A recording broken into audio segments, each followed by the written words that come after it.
What would you say if I told you that your love for vintage fashion wasn't really about the clothes, but about something deeper, something you didn't even know you were searching for?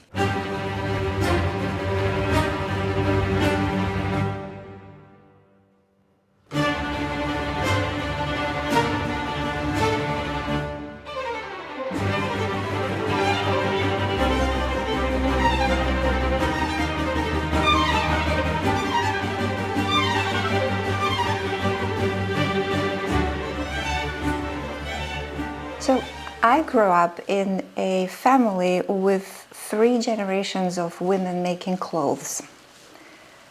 Out of necessity, always out of necessity. It started with my great grandma Maria, who I had heard stories that she was raising three daughters on her own as a single woman because she lost her husband in the World War II.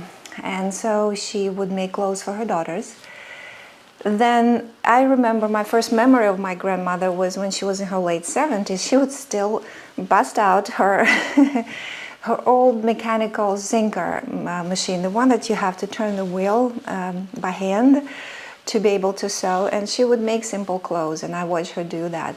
My mother grew up with my granny also sewing, making clothes, then for other people in the family, and also for my mom. And that picture that you see is probably of my mom when she was around 5, wearing a dress probably made by Grandma Maria. That passion became my mom's passion, and my mom, growing up watching my granny make clothes, developed this appreciation for and a desire to become a designer, to make clothes and make it a profession. My memory of childhood, the most precious memories I have of my mom and I, is of her being surrounded by fabrics, by patterns, of her sewing, and me hearing the sound of her zinger machine. She had also a mechanical machine, but it was a newer model, obviously. I believe she bought it sometime in the late 60s before I was born, and she kept that machine her entire life. It had a treadle, but it was also a zinger, and it had a little cabinet that the machine was slipping in, and then she would open it up. It becomes a sewing surface, and then she would take the machine out, set it up, and she would sew. My mom used Burda magazines. My memory of Burda, here, I'll show you. I have a collection of Burda myself, mostly from recent years, and they're all in English, but I had a few from back in the day, from the 80s, because Burda, a German magazine, they became available in my country, in the Soviet Union back then, in like 87 or 88. And my mom was using those magazines, and I grew up using them, and I still do. Ironically, neither my mom nor me learned to sew from our family members, and I think I understand the reason why, at least in my case. Well, firstly, there was never the time, because I grew up with a single mom. My grandmother was a single woman raising children, so there wasn't ever time. Then it takes patience, and I know my mom didn't have it. But I think there's another reason too. There is a word in my language, in Russian. The word is "kормилица." And so people used to refer to their cows as "kормилица." So my grandmother during the war had one cow, and she knew that if the cow was okay, if they had the cow, then there would be milk, then there would be food, there would be warmth, there would be protection. And so they called them "kормилицas." And the word means, back in the day in old Russia, if a woman didn't have milk when she had a baby, or if a woman died in childbirth, then the baby would have very little chance of survival back then if he or she didn't have access to the mother's milk. And so the family would find a woman who also just had a baby, and she could share some milk, and she could feed her own child and give some milk to somebody else's child. They called these women "kормилицas," and so that was the cow for my grandmother. And my mom referred to her sewing machine as a "kормилица" because literally it saved us, it fed us throughout the years, because not only did my mom make clothes for us, but also she made clothes for other women to earn some extra cash. And that was really important, that the machine was in tip-top shape, so there was no way I could touch it. So I didn't learn it from my mom, but I think it's really not quite as important as the lesson I learned, the lesson in appreciating the beauty of being able to make your own clothes, of understanding the garment construction, of seeing the process from scratch of something coming in 3D from a flat piece of fabric. And I think that really resonated with me. When you grow up with something so deeply, it's engraved in you, it becomes part of your identity, it becomes essentially your DNA. And so I think for that, I will forever be grateful to my mom. But my own first experience sewing began in the 90s. Post-perestroika, it was the Soviet Union, it just broke down, and we started receiving foreign goods into the country. So I remember there would be some stores where you could buy certain food, wines, maybe clothing, denim. And I remember my friends would go all after that, and there'll be a lot of discussion about that, a lot of excitement. I will never forget one episode where one of my friends bought a Mars bar at one of those stores, and she brought it to work, and we all had to cut it up in the tiny bits so that everyone could get a taste of the Mars bar, that crown jewel of American food manufacturing, you know. And I think back then in the post-perestroika time, in the early 90s in Moscow, the Mars bars or delicacies like that were regarded like artifacts from an unknown planet. Like, I'm not joking. But I blew off my entire first salary on a sewing machine, and that was, in my case, already an electric sewing machine. I believe it was called Eve. I don't have it anymore. It's been decades since then. And I brought it home. I was elated. I got a piece of fabric from my mom. I found a pair of wide-legged trouser pants that in one of those Burda magazines. Had no idea how to sew. I had basic skills that we would take sewing in school, so I sort of knew a little bit about that. But like garment construction, proper techniques or any of that, like fitting, that was new to me. So, but it didn't matter. I remember being absolutely elated, absolutely happy, being able to do it on my own, not having to ask for permission. I earned it, I bought it. I think it was just the first time where I realized that I am becoming a person, an adult, someone who has her own desires and wishes. It felt magical. I have no idea what happened to those pants. I have no recollection or memory of ever wearing them, but the sensation of making them and being able to just feel free doing that was incredible. So anyway, but let me not get carried away, because today's video really is about making a dress. Very beautiful dress. It is pictured here or photographed here in off-white or light cream, rather off-white color with a contrasting belt. In the drawing you see one in black, and I'm making mine in black because I had the fabric. This pattern has not been cut. It came in a few pieces in one size, and I've shown this to you. So I want to preserve this pattern as is, because it is vintage, it is a work of art, and I think to serve someone better, you would want to keep it intact. So what I always do with vintage pattern, and pretty much with any interesting, unique patterns these days, that I think have value and should be preserved, and maybe resold and reused or kept, well, I always copy them. And you saw me copying this on a pattern paper that I use specifically for those purposes, and I even to prevent any damage whatsoever, I don't even use the tracing wheel on patterns, but I simply put a transparent piece of paper or whatever material you use for copying your patterns on top of the pattern and gently copy it with a pen or a pencil, preferably pencil. And you have to make sure that you transfer all of the markings and all of the notches, all of the dots, all of the things that are on the original pattern, because you will use this as a reference. And keep the original pattern handy, because, well, sometimes we just simply forget. We get distracted by doing what we're doing, and sometimes we forget certain notches, or we need to check on the sizing. But this is what it is. Dress really comes in one piece, and I don't know if you can see, hard to show it on one table, but this would be the back that will fold at the shoulder lines here, that will fold back down. There are darts along the waistline and the bust line, and here's the waist. It is cut on the fold, and it is cut as one piece. As you might notice, this will be cut on the fold. This is the center front, and when you open it up, the back of it is already attached, like it's a one-piece whole back and front of that dress. And then it has this beautiful, beautiful collar that wraps around your back, as you saw in the picture, right? That starts kind of high on your neck up front, but then it lays beautifully on the shoulders, wraps around, and is fastened by a button with a buttonhole. And I think this is made to look like sort of like a double-breasted on the back with a button without buttonhole and a little zipper here.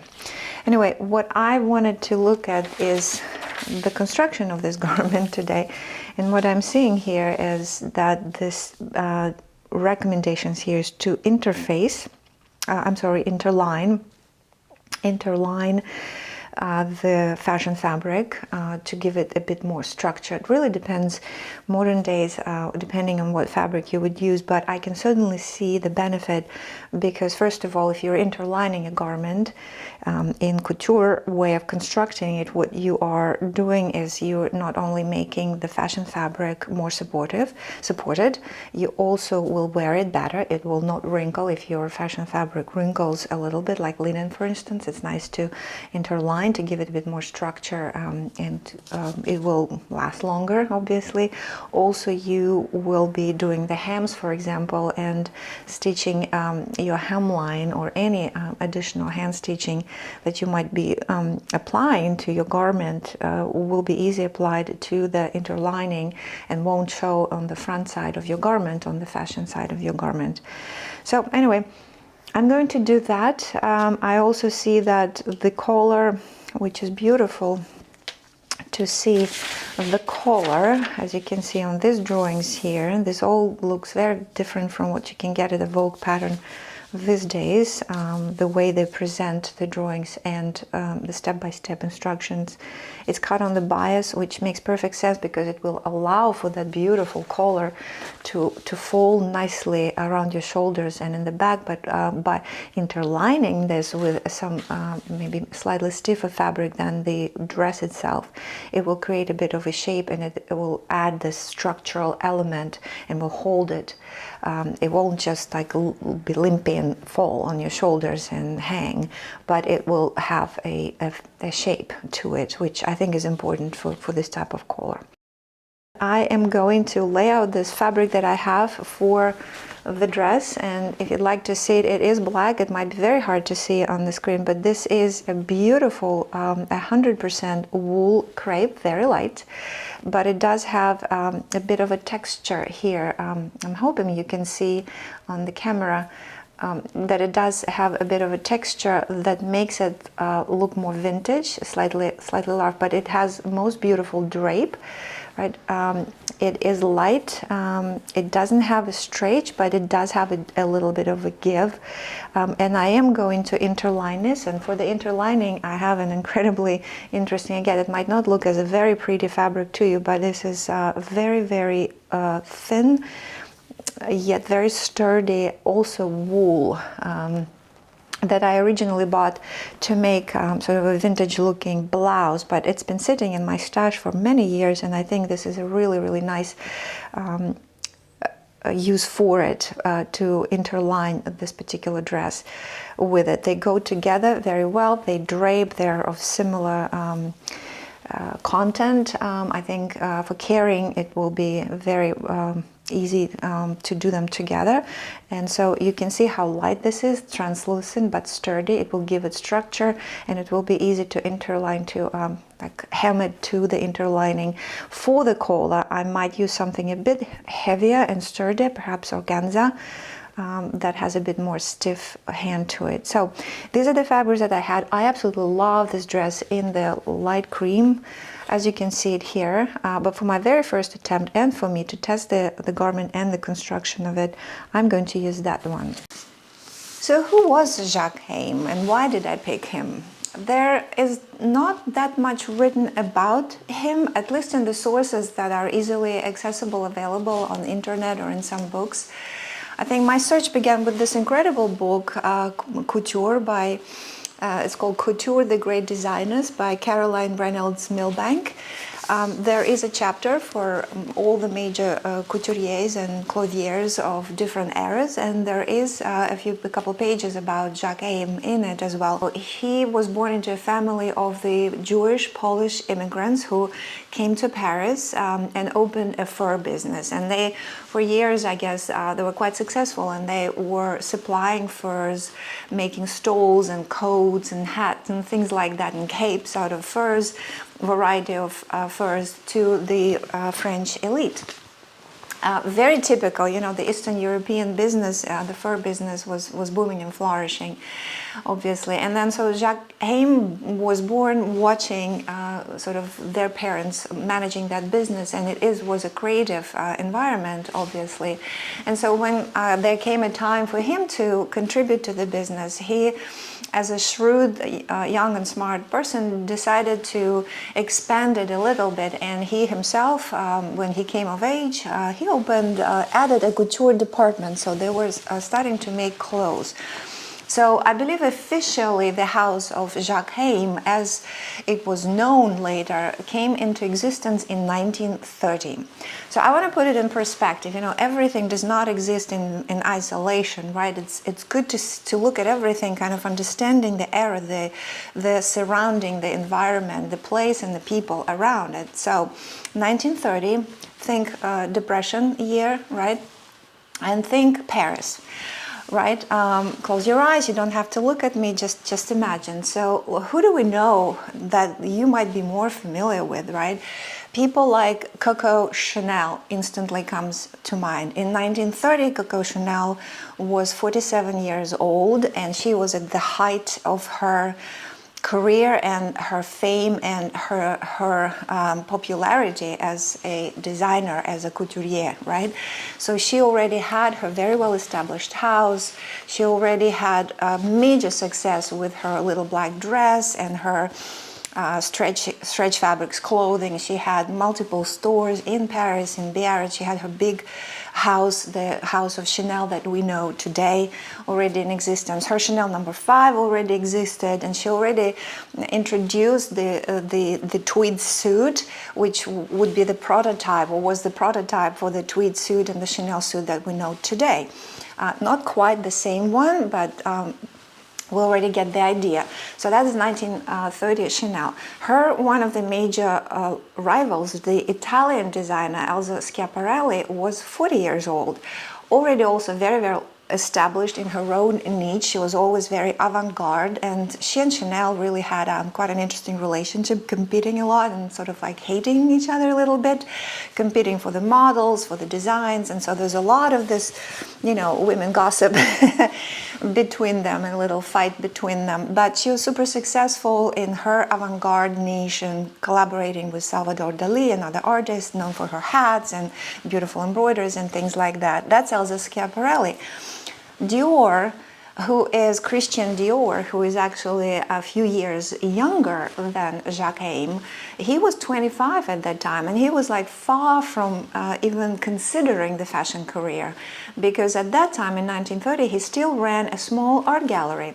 He grew up in a wealthy family, and he always was into paintings and art, and he wanted to own a small gallery in Paris, and he bought one with his family's money. And in 1930 he was still running it, but then because of the Depression years, a lot of people, creatives and artists, had to reconsider what they're doing, so the gallery had to be closed very quickly, and Dior started thinking what's next. And he would come into the Paris fashion couture scene not until after the war, in 1946-47. This is where the big reveal of Christian Dior style came. Interestingly, who else do we know? Let's think Hubert Givenchy was about 3 years old again, if those of you who really know fashion history spot some mistakes, I apologize ahead of time. I am just a consumer and a lover of fashion, and I'm doing it on my own time and research. So if there are mistakes, or if you know something that's really interesting, please comment, please let me know. That's how I love to learn, and I will absolutely share with everybody. Karl Lagerfeld and Yves Saint Laurent, for example, they would come into the fashion scene much later, when Jacques Heim would already have an empire and very well established. And the year that comes to mind is 1954, where there was a fashion competition organized by a wool council, I believe, in Paris. And both of them, Lagerfeld and Yves Saint Laurent, entered the competition, and both of them won the first prize.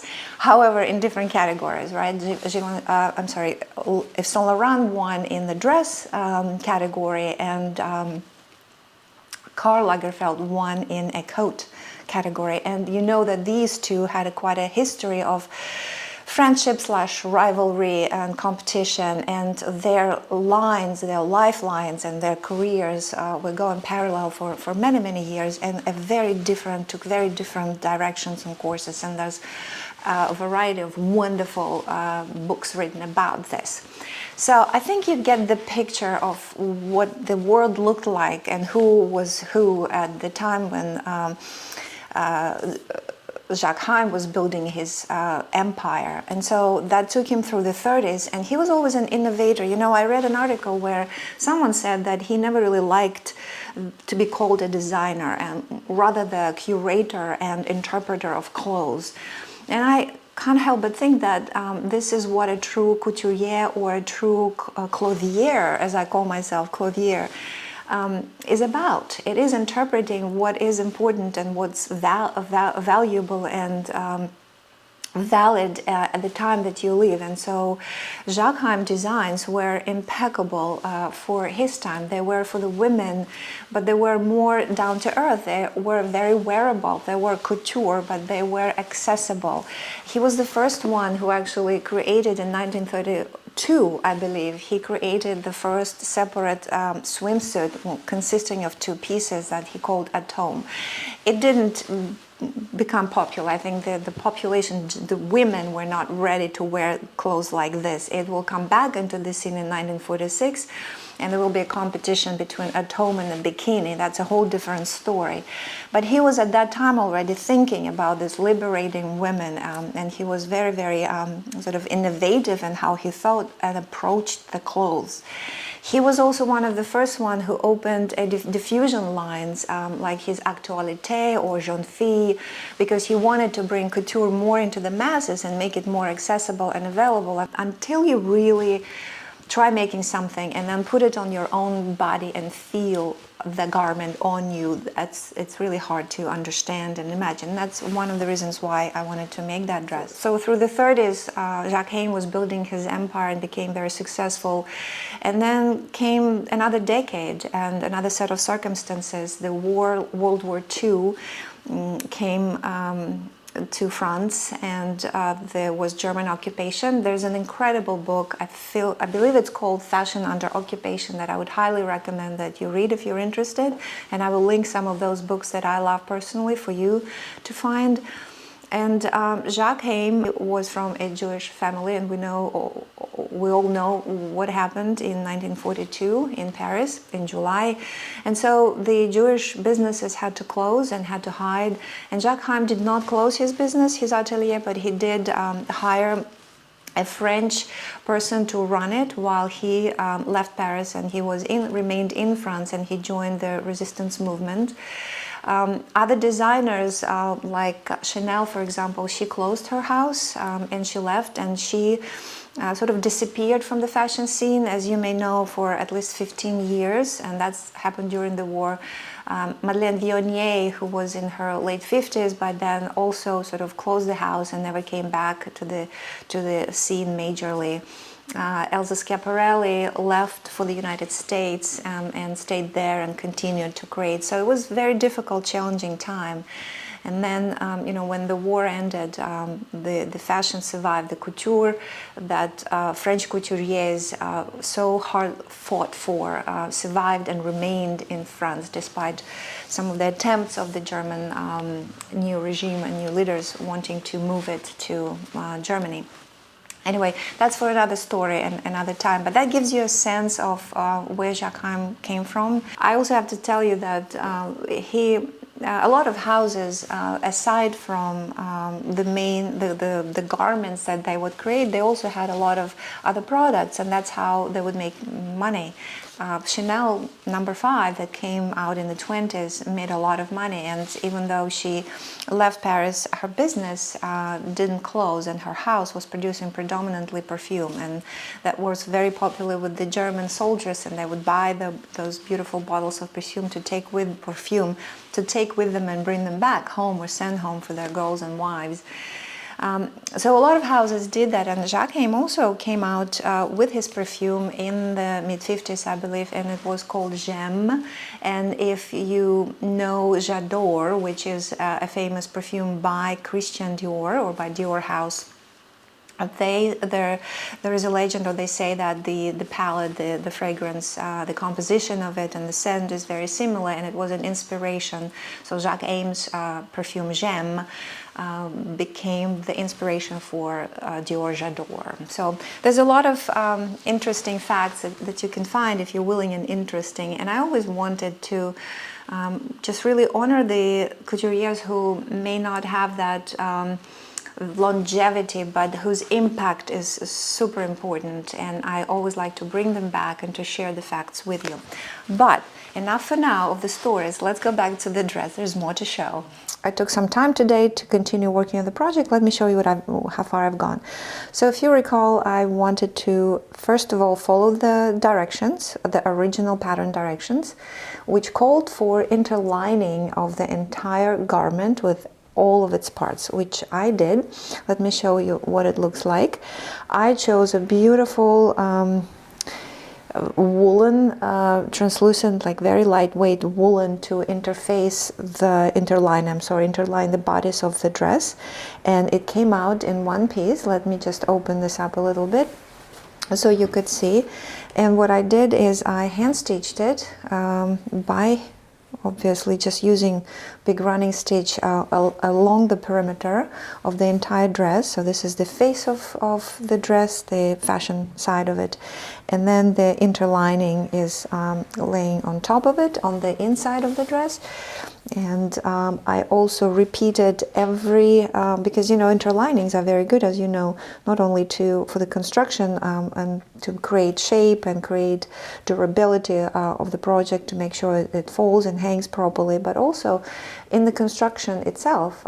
It's a very useful tool because you can transfer marks, whether by hand using the thread, like as you see I've done here, or I took the liberty of drawing the dart pieces on the skirt piece of it and the bodice piece of it by hand, and where necessary I even outlined very lightly in chalk, in white chalk that could be erased easily. I outlined the seam lines and some dots that are important, because the way the next step would go is I would have to reinforce with a few stitches, reinforce over here where there is a corner and where the two darts come together, and then this line here will be slashed right across from the edge to that dot that will be reinforced, so that then the bodice could fall and attach to itself, because we will be attaching the bodice of it, which is also as one piece, to the lower part of the skirt after I do the darts, right? And so this is the bodice, and the way it will look, let me show. It's really hard to see, but I'll do my best here. I'll show you on one side of it. This is one piece. The back of the skirt would fall over. There will be a center seam right here around the waistline. It comes right here. The second part goes on top. There will be obviously a seam and a zipper inserted into that part. And then the back will fold over. You see there is the sleeve opening, or rather not the sleeve, but the arm opening, right? And then this attaches and this folds like so. This will be attached right here. That's why the slit is necessary, right? And then these parts overlap.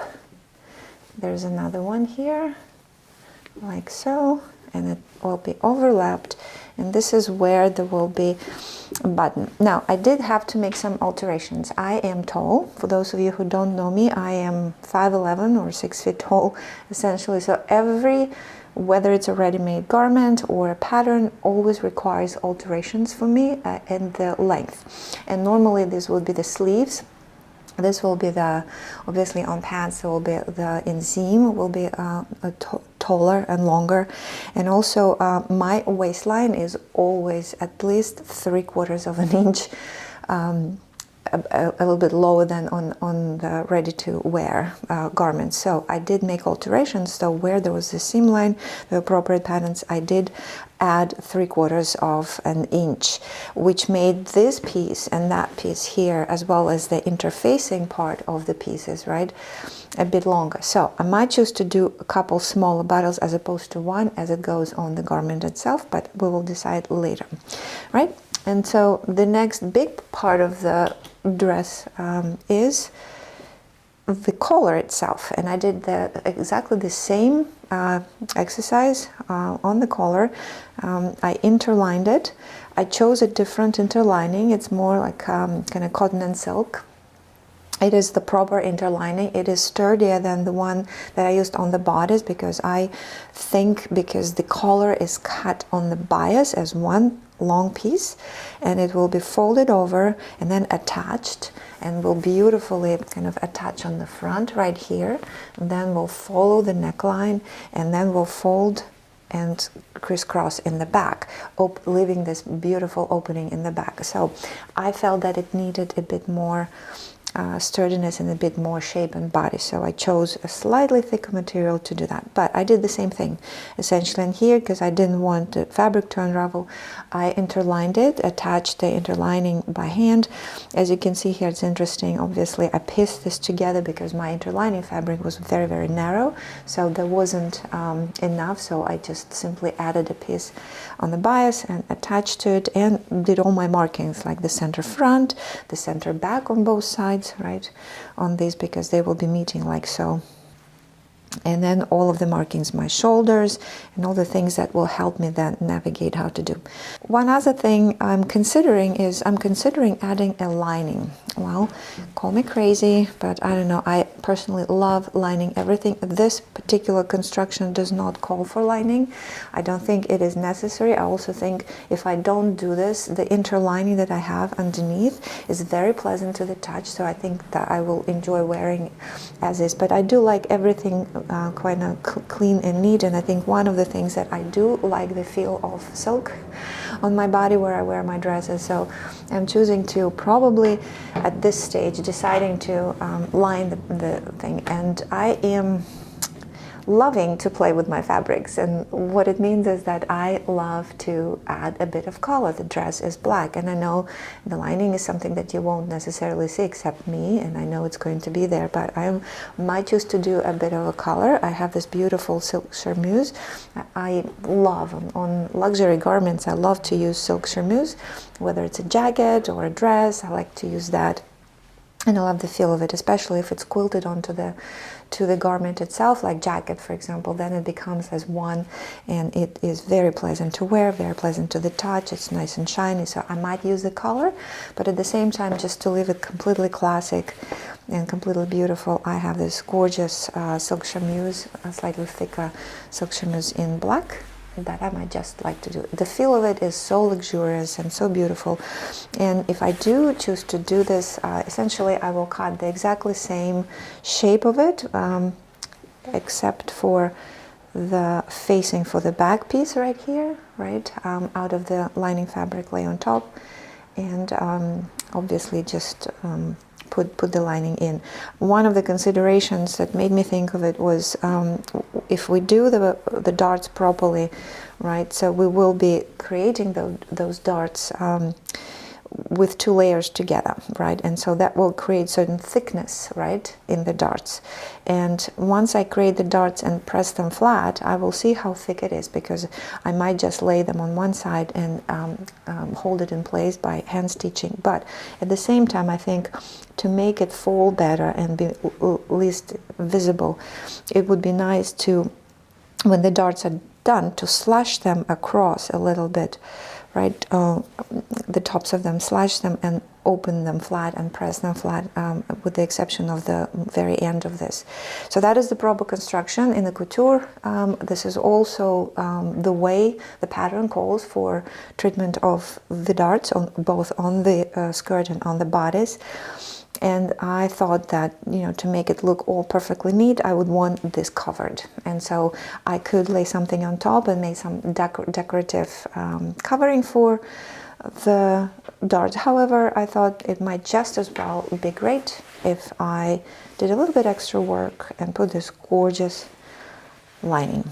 So you let me know what you prefer. I think I'm leaning towards the lining. If you know all my pieces from before, and as I start showing you more and more of the work that I do, you will see that everywhere there is a lining, whether it's pants, skirts, dresses, jackets, coats, everything. It makes for a much more pleasant experience wearing, much more visually appealing to me.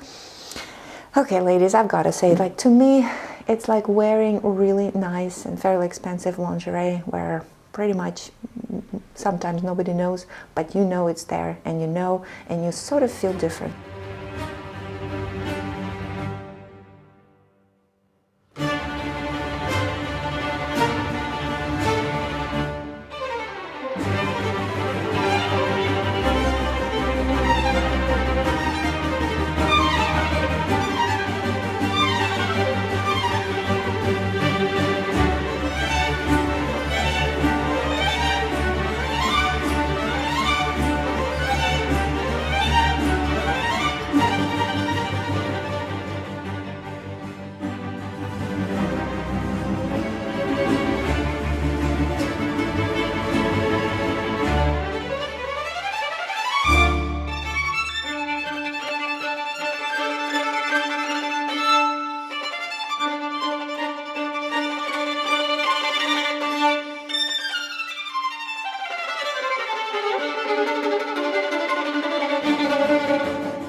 Well, you've watched this far, so thank you. I'm going to leave it here for now. So in the next episode of Matryoshka Doll Diaries, I'm going to share with you how I created a gorgeous coat that I love, that was also designed in the late 60s by the house of Lanvin. But the designer at that time at the house was Antonio Castillo, and not many know of him, again, just like about Jacques Heim. And I wanted to bring that name back and talk about the importance, but I will also walk you through the process of creating that coat to the best of my abilities. I'll see you there.